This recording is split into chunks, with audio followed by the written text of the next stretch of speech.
Hello everyone, কেমন আছো তোমরা সকলে? আশা করি ভালো আছো, সুস্থ আছো। আমি ভীষণ ভীষণ ভালো আছি, সুস্থ আছি। চলে আসলাম আমার চ্যানেল মল্লিকা.বিবাসে তোমাদের সকলকে ওয়েলকাম জানাই নতুন একটা ভিডিও। সবার প্রথমে ক্ষমা চেয়ে নিচ্ছি যদি ভয়েসটা যদি কোনো গন্ডগোল হয়ে থাকে তো প্লিজ ইগনোর করে যেও, কারণ বৃষ্টি হচ্ছে বাইরে।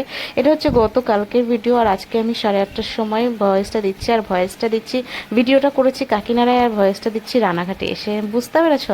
মানে অনেক দিন পরে আমি বাপের বাড়িতে আসলাম। সেই ঘুরে গেছিলাম বুদ্ধ পূর্ণিমার মধ্যে, মা এই বাড়িতে পুজো ছিল।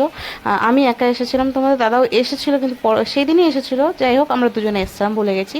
তো তারপরে আর আসিনি, এর মধ্যে আর এখন এসেছিলাম, তাও এসেছে একটা দরকারি কারণে। কি কারণে সেটা আমি পরে একবার ভিডিওতে জানিয়ে দেবো। আর এসে এখানে এমন মানে সত্যি এসে আমার খুব ভালোই হলো, কারণ ওই দিকটা এখানে এসে একটু স্বস্তি পেয়েছি। এখানে এসেছি যেদিন সেদিনই এসে রাত্রিবেলা দেখো কি সুন্দর বৃষ্টি হচ্ছে, ওয়েদারটা ভীষণ সুন্দর হয়ে গেল, এখন ফ্রেশ হয়ে গেল আর কি। এখন বাজে হচ্ছে সন্ধ্যা সাড়ে আটটা।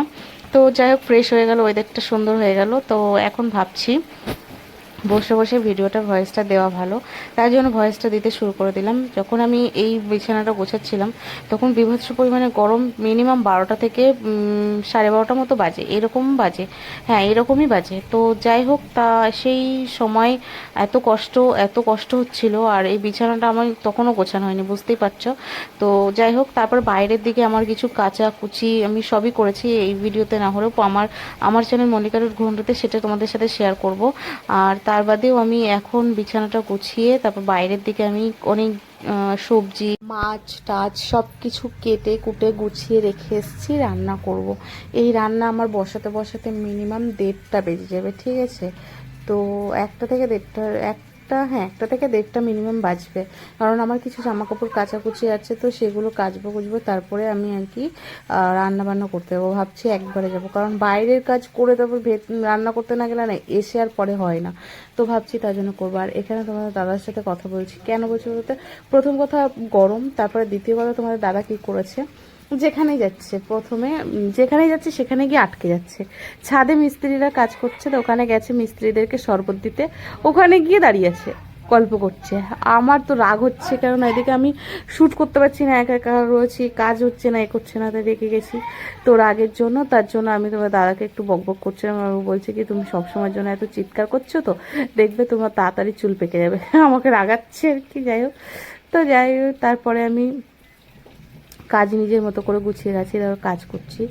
বিছানাটা ভাবলাম আগে পুরো পরিষ্কার করে না। আর বিছানার মধ্যে দেখো রাত্রিবেলায় যখন শুই, যখন লাইভ করে শুই, তারপরে তো বিছানার মধ্যেই সব কিছু থেকে যায়, তখন আর মনে হয় না যে এগুলো গুছিয়ে গাছিয়ে নিয়ে তারপরে শুতে আসি। তখন মনে হয় কি যে আমি এমনি যদি শুয়ে পড়ি তাহলেই বাঁচি, সকাল হবে তখন এনার্জি তখন 31 হয়ে যাবে, তারপরে তখন সব কাজ গোছাবো।